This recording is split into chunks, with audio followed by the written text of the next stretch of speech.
Multas millonarias contra compañías aéreas por cobrar fraudulentamente un recargo por viajar con equipaje de mano. Multas contra agencias inmobiliarias por colar a los inquilinos honorarios que están totalmente prohibidos por ley. Multas a establecimientos comerciales por defraudar en el Black Friday inventando descuentos que no existen. Multa tras multa, el Ministerio de Consumo de Pablo Bustinduy está lanzando un mensaje claro al mercado. Los fraudes pueden acabar pagándose muy caros. Son multas que vienen de un ministerio con limitadísimos recursos, que tiene una escasa capacidad para controlar todas las irregularidades que se producen en ese mercado plagado de abusos hacia los consumidores. Un ministerio al que el gobierno debería dotar de muchísimos más recursos para poder realizar con más eficacia su labor de vigilancia del mercado. En el ministerio de Bustinduy están estrenando, y con bastantes ganas, la potestad sancionadora que tiene el organismo desde que en el año 2022 una reforma de la Ley General para la Defensa de los Consumidores permitiera compartir esa capacidad con las comunidades autónomas. Una potestad sancionadora consecuencia de reivindicaciones históricas de Facua que fueron oídas en la anterior legislatura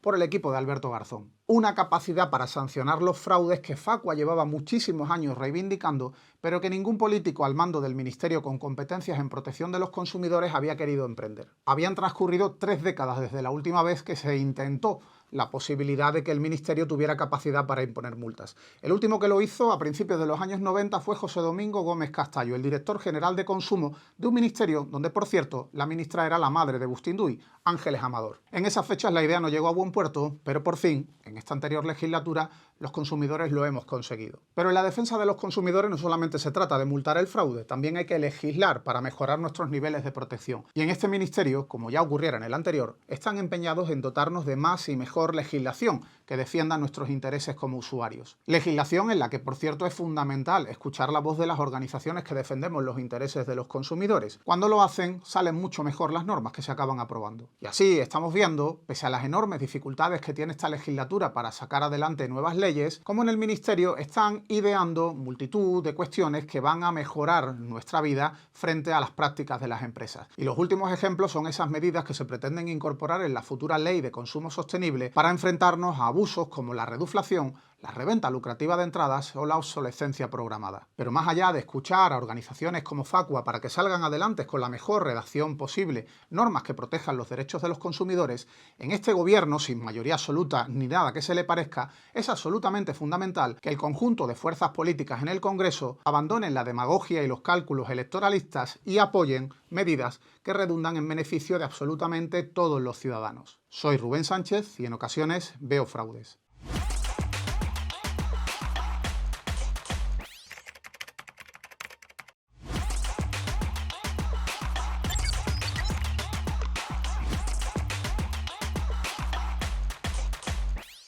En ocasiones veo fraudes, el podcast de Facua con Rubén Sánchez.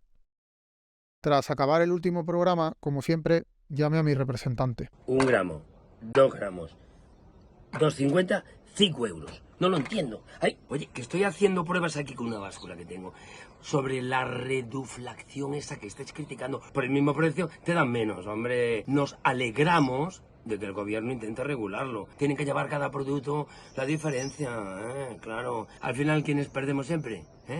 Los que nos degradamos, los ciudadanos. Voy a seguir, chao. A ver, si esto es 1 gramo, esto 2... ¿Qué tal? ¿Cómo estáis? Comenzamos, como siempre, con 3 historias de actualidad. El Ministerio de Consumo y otras cosas ha abierto un nuevo expediente sancionador a una aerolínea de las denunciadas por Facua por el fraude del equipaje de mano y por otras irregularidades. La incógnita en estos momentos es cuál será la aerolínea agraciada con el expediente, porque tenemos a 3 denunciadas por este abuso: Transavia, Wizz Air y Eurowings. Son 3 de las 8 compañías aéreas que incurren en estas irregularidades, según un análisis que realizamos a mediados del año pasado sobre 19 compañías que operan en España. Las otras 5 son las ya multadas por el Ministerio de Consumo en fechas recientes, un expediente sancionador histórico de 179 millones de euros contra Ryanair, Vueling, Volotea, EasyJet y Norwegian. Habría que cambiar la ley de defensa de los consumidores para que desde el minuto 1 que el Ministerio abre un expediente sancionador, los consumidores podamos conocer cuál es la empresa expedientada por una cuestión de transparencia. Mientras tanto, de momento, con la norma vigente, hasta que no haya una resolución firme, firmada por el ministro de Consumo,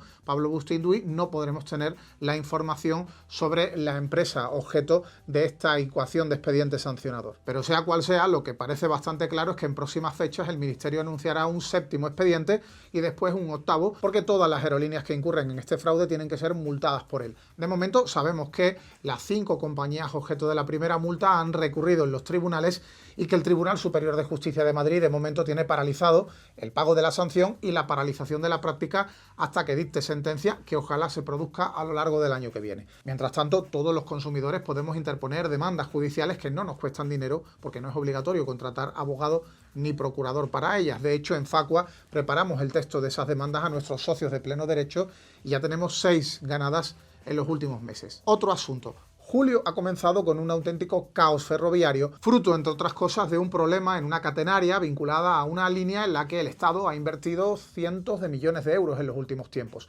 No se trata, por tanto, de un problema relacionado con falta de mantenimiento, sino con una obra que de origen estaba mal hecha, bien el diseño, bien su ejecución.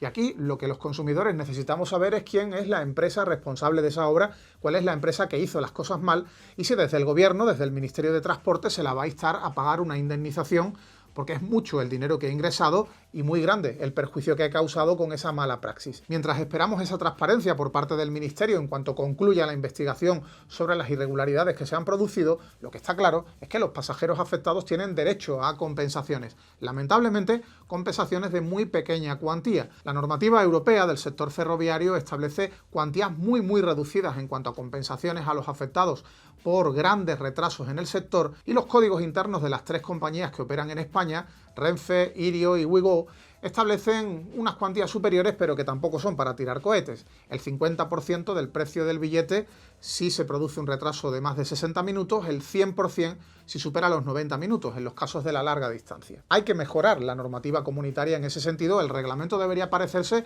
al del sector aéreo, donde un retraso de más de 3 horas implica una compensación de 250, 400 o hasta 600 euros en función de la distancia del vuelo. Y otra cuestión importantísima vinculada tanto a esta situación de caos como a las numerosas irregularidades que se van repitiendo en el sector es el hecho de que tenemos a 3 compañías operando en nuestro país desde hace unos años que tienen una enorme cantidad de trayectos y que provocan que cuando una falla, cuando una tiene un problema, el resto muchas veces también sufre un retraso hacia los pasajeros. Es posible que tengamos saturada la red ferroviaria en nuestro país y que esa liberalización llegara con demasiadas promesas de maravillas en cuanto a precios y calidad del servicio, pero sin tener en cuenta o sin querer tener en cuenta los problemas que podía acabar provocando a los consumidores. Es posible que nuestra red ferroviaria no esté preparada para tantos trayectos como los que se producen hoy en día y tanta oferta por parte de las compañías. Otro asunto. Se avecina una mejora en la regulación de los derechos de los consumidores frente a una serie de abusos, entre ellos el problema de la reventa de entradas. Si se aprueba con la mayoría necesaria en el Congreso la futura Ley de Consumo Sostenible,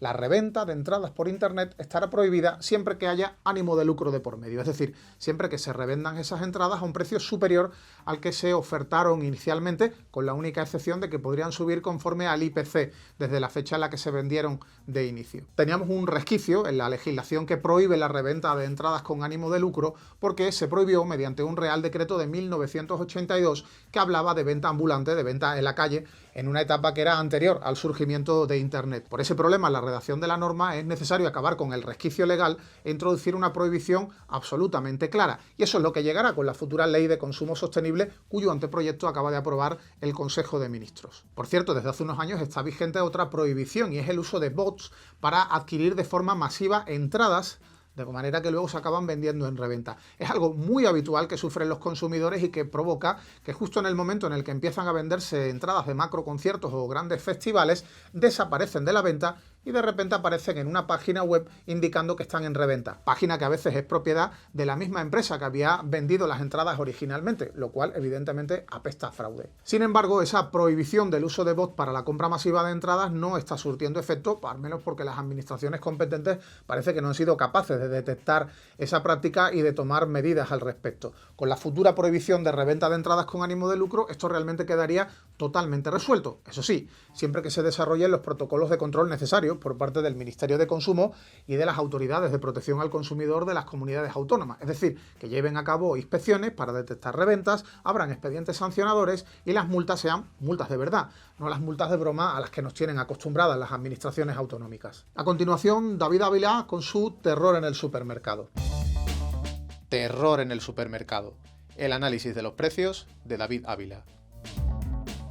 Muy buenas. Me gustaría hablarte del precio de los mojitos, los chiringuitos de playa, pero va a ser que no. Hoy te explico más cositas del aceite de oliva y de los desorbitados márgenes de beneficio con los que trabajan las grandes cadenas de supermercados. Según estas empresas, ellos aplican unos márgenes escasísimos. Vamos, que casi que nos hacen un favor a los consumidores con los precios a los que nos venden los productos. Aunque la realidad es muy diferente y vamos a intentar demostrarlo con algunos ejemplos que son bastante esclarecedores. Las cadenas de distribución tienen prohibida la venta a pérdidas. Esta práctica está regulada tanto en la Ley de Ordenación del Comercio Minorista como en la Ley de Competencia Desleal. Por lo tanto, ninguno de los productos que están expuestos en los lineales de supermercados pueden venderse a un precio inferior al que les costó a ellos. Ninguno es ninguno, es decir, tampoco aquellos productos que tengan descuentos o alguna oferta especial. El precio, aunque esté rebajado, no puede ser a pérdidas. Pero vayamos a los ejemplos. Eroski tenía el litro de aceite de oliva a sabor de la marca Carbonell a 6,49 euros. Durante el mes de junio ha estado en oferta a 3,99 y a comienzos de julio le ha aplicado una brutal subida del 63% para volver a ponerlo a su precio anterior, 2,5 euros más caro. Exactamente lo mismo han hecho con otros aceites de esta misma marca. La botella de 750 ml de Virgen Extra Acosur Gran Selección también ha subido más de un 40% en estos últimos días, de 4,95 euros que costaba en oferta a 6,95 euros que cuesta actualmente. Pero Eroski no es la única que realiza estas prácticas. Carrefour vendía el mes pasado la garrafa de 5 litros de Virgen Extra Cosur a 35,45 euros. Desde hace unos días está también en oferta a 20,75 euros. La han bajado más de un 40%. Seguramente dentro de unos cuantos días volverán a subir la garrafa a unos 10 o 12 euros hasta alcanzar un precio idéntico o parecido al anterior. Cuando veo estas variaciones tan brutales, pues me asalta un dilema.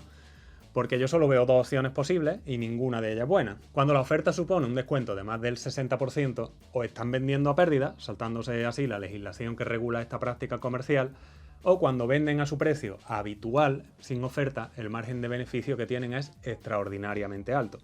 Por lo tanto, ese mantra que repiten constantemente de que su margen es muy escaso, pues sería una soberana mentira. Si analizamos las cuentas de resultados de algunos de los principales grupos de distribución de nuestro país, pues yo me decantaría más por la segunda opción, porque los millones y millones de beneficios que obtienen al año, pues tienen que salir de algún lado. Por cierto, antes de marcharme, después de casi un año y medio de bajada continuada en los precios del aceite de oliva, ya hemos detectado algunas pequeñas subidas que no están asociadas a ninguna oferta, ni ninguna promoción, ni nada por el estilo. Estaremos atentos a la evolución del precio del oro líquido en los próximos meses, tanto en el súper como en origen, y te contaremos todas las triquiñuelas que vayamos detectando que susciten interés para los consumidores. Te ayudamos. El asesoramiento de Keka Sánchez. Hola, ¿cómo estás? Bienvenido y bienvenida a Te Ayudamos, la sección donde intentamos ponértelo un poco más fácil cuando tienes un problema. Hoy quiero explicarte paso a paso cómo puedes reclamar cualquier tipo de contrariedad que sufras. Lo primero que tienes que hacer es plantear una reclamación a la empresa o administración que te esté causando el problema. Lo más seguro es hacerlo por escrito, ya que garantiza que tienes pruebas de haberlo hecho y su recepción. Y es que reclamar por teléfono puede ser efectivo en algunos casos, pero si no resuelven el problema sobre la marcha, es mejor que se haga también por correo electrónico o postal y que quede constancia de tu presentación. La ley dice que las empresas tienen un mes para contestarte, salvo excepciones muy concretas. ¡Ojo! Si utilizas una hoja de reclamaciones, el plazo para que te contesten puede ser inferior, ya que depende de la comunidad autónoma en la que se tramite. Si una vez vencido este plazo aún no te han contestado o si la respuesta no te vale, no está de más que presentes una denuncia ante la autoridad competente, ya que puede provocar que sancionen a la empresa reclamada. Y si has reclamado por tu cuenta y no has tenido éxito o no sabes qué puedes reclamar exactamente en tu caso, es el momento de que te unas a nosotros. Porque sí, en Facua estamos para ayudarte. Si te haces socio de pleno derecho y pones tu problema en nuestras manos, nuestro equipo jurídico analizará el caso, valorará cuáles son tus derechos y reclamará en tu nombre. Cuando reclamas por tu cuenta, es posible que obvies algunas cuestiones y no logres todo lo que la ley te reconoce. Puedes evitar eso si acudes a nosotros, ya que nuestro equipo jurídico de expertos sabrá perfectamente qué tiene que reclamar por ti y cómo hacerlo. Además, puede que estemos tramitando reclamaciones similares a la tuya, con lo que podemos llegar a detectar fraudes y abusos masivos y así saber que se trata de una irregularidad que os afecta a muchos consumidores. Esto es algo que puede servir de argumento en las reclamaciones y permitir que pongamos en marcha campañas de denuncia a través de los medios de comunicación para alertar a todos los afectados, potenciar también que denuncien y ejercer así más presión evitando que sigan vulnerándose derechos de los consumidores. Una vez nuestro equipo jurídico haya analizado tu problema, preparará una reclamación y presentará denuncia ante la administración competente si es necesario. Nosotros reclamamos a la empresa o administración que te haya causado el perjuicio, independientemente de si hiciste tú antes o no la reclamación, e intentamos buscar siempre una solución amistosa que respete y reponga los derechos vulnerados. La mayoría de las reclamaciones que tramitamos se resuelven de esta forma, dialogando. Y es que al recibir un escrito de una organización fuerte, rigurosa e independiente como es Facua, las empresas suelen asumir que no podrán confundir al consumidor sobre sus derechos. Eso sí, si no logramos que entre en razón, no desesperes. Aún puedes acudir a la vía judicial, donde te ofreceremos orientación jurídica e incluso te defenderemos en tribunales si es necesario. Así es que ya lo sabes, no debes dudar en reclamar tus derechos si has sufrido un problema, y si te haces socio de Facua siempre podrás contar con nosotros. Y con esto terminamos por hoy. No olvides compartir esta información si te ha sido útil. ¿Te ha quedado alguna duda? Déjanos un comentario, estamos ahí como siempre, leyéndolo todo y dispuestos a ayudarte. Y no lo olvides, te puede pasar a ti con Rubén Sánchez, que sigue contándote lo que otros prefieren callar. Nos escuchamos la semana próxima. Te puede pasar a ti.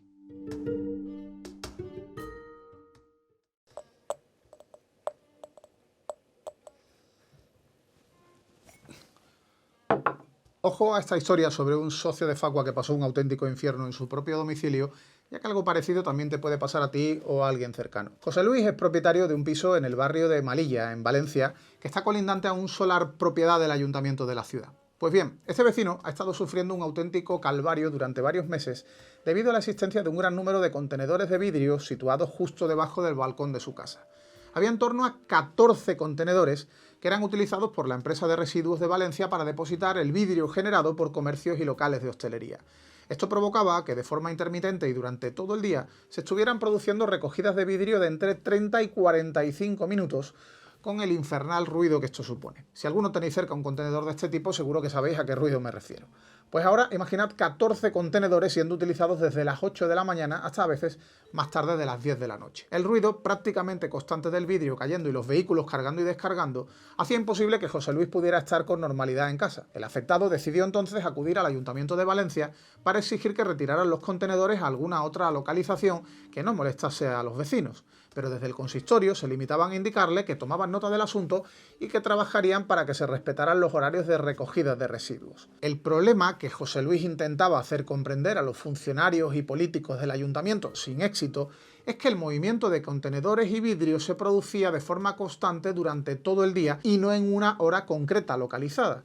Así que viendo que no iba a lograr una solución, decidió acudir a nosotros. El equipo jurídico de Facua, en Comunidad Valenciana, preparó un escrito de reclamación al Ayuntamiento de Valencia explicando la situación que sufrían José Luis y sus vecinos, que aunque no hubieran presentado ninguna queja, estaban sufriendo lo mismo que él. Y ahora sí, en el consistorio, después de recibir nuestra queja, parece que por fin comprendieron lo que ocurría. Tras nuestra intervención, nos comunicaron por escrito que habían estudiado trasladar los contenedores a otra zona alejada de ese bloque de edificios para que no molestara. José Luis, de hecho, ya nos ha comunicado que se los han llevado de debajo de su terraza y que por fin puede estar en casa sin tener que escuchar a todas horas esa sinfonía diabólica de carga y descarga del vidrio. Sí, ser socio de Facua sirve para resolver problemas como este y también para que los consumidores seamos más fuertes en la lucha contra los abusos de empresas y gobiernos. Pues acabamos por hoy. Terminamos nuestro programa número 84. Muchas gracias por acompañarnos y muchas gracias también si lo difundes por WhatsApp, Telegram, a través de tus redes sociales o en la cola del pan. Te espero en el próximo episodio de En ocasiones veo fraudes. Ya sabes, aquí te contaremos cosas que otros no pueden, no se atreven o no quieren que sepas. Bueno, lo hemos hecho ir rapidito, ¿no? Me llama Sergio, a ver en qué país del mundo lo pillo de vacaciones, porque este tío, total, lleva de vacaciones toda la vida. ¿Paciños? Sí, dígame. ¿Sergio Pazos? No, yo no soy Sergio Pazos. ¿Qué han marcado bien? ¿O seré yo que habré descolgado mal? ¿Que quién soy? Rubén Sánchez. ¿Por qué? Que Rubén Sánchez eres tú. ¿Pero qué me estás contando, tío? Anda, déjame en paz que estoy liado trabajando. Esa voz, ese era el Facu, ¿no?